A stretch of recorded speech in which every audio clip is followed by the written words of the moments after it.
Lazima itawork. Those are catchphrases associated with the Nairobi Governor Johnson Sakaja, but ukweli ni it is not working, because this very photo you are seeing here shows that it is not working, and there are many examples of why Nairobi is not working. And because of that, Moses Kuria feels that is the right man to take over. Moses Kuria declared his interest to run for Nairobi governor after President Ruto said this. Nataka pia niwashukuru ndugu zangu viongozi wa mji wetu wa Nairobi, kutoka governor, wabunge wa bunge letu la kitaifa na wabunge pia wa county.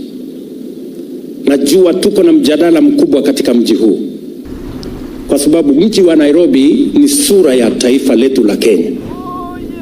Wageni wengi wanapofika hapa ndivyo watakavyopata kujua vipi Kenya ilivyo. Na sababu hiyo, we must make sure that Nairobi presents the right image of the Republic of Kenya.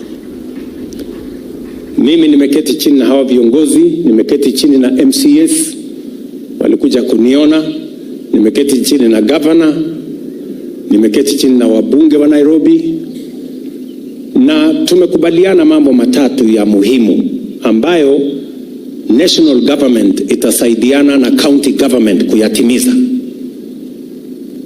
Jambo la kwanza ni kusafisha mji wa Nairobi. Nairobi cannot continue to be the city in the filth. Ninyi mnaona tayari tumeanza kusafisha Nairobi River. Kuna vijana zaidi ya 40,000 wako katika hiyo mpango ya Nairobi River Regeneration. Na sasa all our estates, we are in the final stages, and governor is here. We are in the final stages of signing an agreement with the private sector on how we are going to clean this city. It cannot continue the way it is. Jambo la pili, tumekubaliana ya kwamba lazima pia city yetu ya Nairobi isiwe na matope, barabara za matope, barabara ambazo ziko hivi. We have also agreed on what we need to do. And I have committed that the national government is going to provide resources so that we can support the city of Nairobi. Na jambo la tatu, tumekubaliana vile ya kwamba hii city itakuwa ni city yenye iko na mwangaza. Tuko na giza sehemu nyingi, na kukiwa na giza tuko na mambo ambayo mnajua yanaendelea kule kwenye giza. Shetani anapenda mahali penye giza. In response to concerns Nairobians and leaders have about Nairobi, Moses Kuria said this in a tweet. Dear President William Ruto, today you spoke to my heart. Like Prime Minister Baba Raila Amolo Odinga has told me countless times, Nairobi cannot continue to be the city of filth, garbage and incompetence. I've heard your cry. That is why I will offer myself to be the governor of the great county of Nairobi in 2027. I will fix Nairobi. Without a doubt, Nairobi needs fixing. I want you to take a look at this photo that we're seeing here. This part of Nairobi looked like this before Sakaja became governor. But immediately Sakaja became governor, 3 years later, this is what we are seeing. This place has turned into a mess. Look at this photo. Can you imagine it is the same place? So what does it tell you? It tells you that the leadership of Nairobi is sleeping on the job. Sakaja is not doing anything substantial to improve Nairobi city. That is a fact,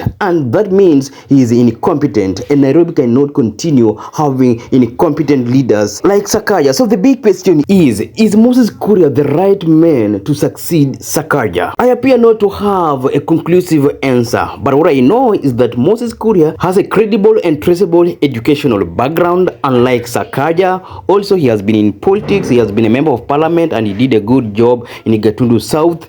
Additionally, he has been a cabinet secretary and an advisor to President Ruto. Would you say that Moses Kuria did a good job? But what I remember is Moses Kuria ran for Kiambu gubernatorial seat, but people rejected him. So if Kiambu people rejected him, how would Nairobians then consider him as the best option to take over from Sakaja? Another question is, does Moses Kuria have a political base in Nairobi? That is a big question, and when I look at it, I would say that it doesn't have, because the people who will be relying on to vote for him will definitely vote for a candidate that is linked to Gachagua. We have Irungu Nyakera, who hails from Mount Kenya, and that candidate is likely to consolidate the one-term vote in Nairobi, and Moses Kuria is likely to be viewed as a spoiler. Additionally, he is also courting Gachagua, but his declaration that will run is likely to put him in bad books with Gachagua. Unfortunately, again, Nairobi gubernatorial race is becoming overflooded. That's the point. So what do you think about this declaration? Is Moses Kuria a spoiler to the likes of Babu Wino?